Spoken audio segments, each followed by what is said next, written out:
Rethinking stress. I talk about this a lot in my office because so many people come in and they say, I'm stressed out. The word stress gives us stress, doesn't it? It's just one of those words that just gets under your skin. It's kind of like the word cancer. If a doctor says to someone, you have cancer, wow, it just evokes emotions, most of it negative. When somebody comes in and they say, I'm stressed, same thing. We think of a lot of negative things with the word. My advice is to let's change the word. That's one of the words I want to strike from the English language is stress. Another one I want to strike is cancer. If a doctor comes into the room and says, you have a group of cells that are less than totally healthy, and then you have lots of cells that are super healthy. So what we want to do is put you on a program of making your less than healthy cells super healthy. What do you think? Somebody would say, oh yeah, I'm totally in, right? We didn't say anything different, we just changed the words. So the same thing with stress. Let's change it to pressure and challenge. Pressure and challenge. Well, that's what stress is anyway, right? We're feeling some pressure and we're feeling some challenge with circumstances, people, things, whatever, schedule, whatever's going on. So if we adopt the thought of changing it from stress to pressure and challenge, we're going to have a new look at what's going on with our day-to-day lives. Not all stress or pressure and challenge is bad. Now that we're coming on to the Winter Olympics here in 2018, it makes me think about Olympians.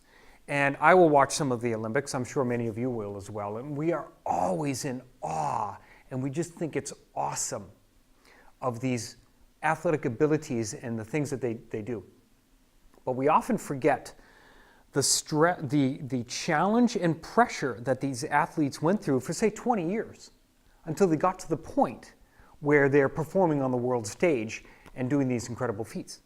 It took 20 years of pain, if you will, and workouts, pressure to perform, making it through the ranks, maybe crashes and falls, injuries, time off, waiting to get back, more training, more injuries, more time off, weeding their way through competition and so forth to try to get to that point with all of that dedication and persistence to get to that point.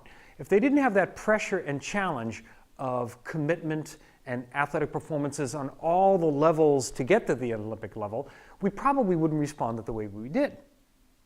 So the pressure and challenge that I'm talking about isn't all bad. If we wanted to go back to school and take a class and then we have to work our way to that final examination, which we have to pass to get the degree or whatever it is, there's some pressure and challenge that we feel to do the work. If we don't do the work, we're going to be stressed, right? If we don't do the work, we get stressed. If we do the work, we're responding to the pressure and challenge of doing the work to pass the exam, earn the grade, and hopefully go and help others, right? I had to take my own medicine here. So this past weekend, I was stressed, which prompted this show.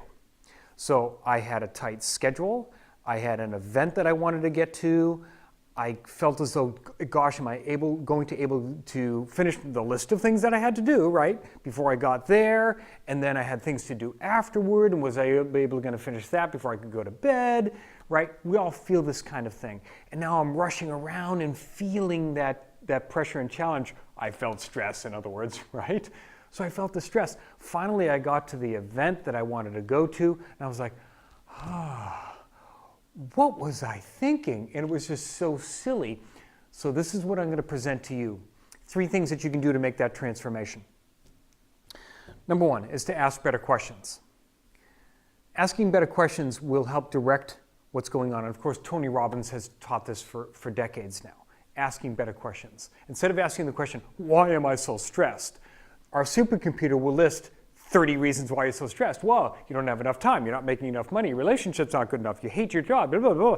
Bang, bang, bang. All of a sudden you go out and you're like, wow, no wonder I'm stressed because my supercomputer just told me I am because it answered the question. If we asked a better question and say, how wonderful is my life the way that I've organized it right now? If your brain says, it's not, then say, well, how could it be great if I organized it differently? Your supercomputer will then make up some ways that you can navigate your way through making your day-to-day life a little bit better. What can I do with my schedule to make it more user-friendly? What from my schedule can be dropped in place of things that really matter? How can I carve in a little bit of time for myself to meditate for 1 or 5 minutes? Where in my schedule can I easily take 2 minutes to write down my important goals for that day, week, month, year, for my relationships with my family, with my kids, with my coworkers, and so forth? Better questions, better answers. Number two, adopt 3 new words: attitude, gratitude, expectant. Attitude. Your great attitude going into a set of circumstances or a meeting or a conversation with someone is going to greatly impact its outcome. If you go in with a great attitude, more chance of great results.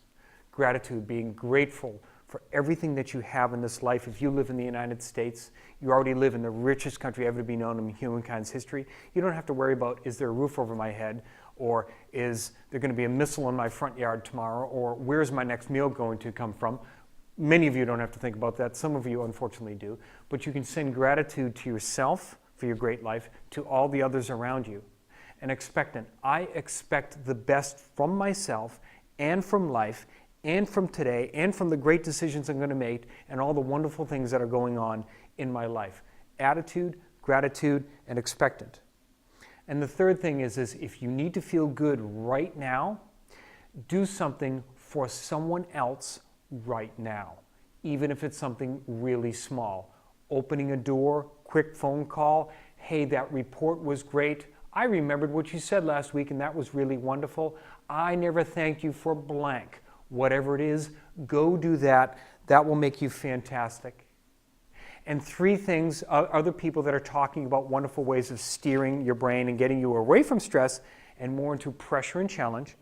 My colleague, Dr. Percoco, drpercoco.com, fantastic blog. Trish Wynot, her name, trishwynot.com, very thoughtful blog, definitely don't miss that. Charles Duhigg, an author who wrote The Power of Habit, another excellent blog and book. And I want to leave you from something that Dr. Wayne Dyer said: how people treat you is their karma. How you react is yours. I'm Dr. Scott Fuller.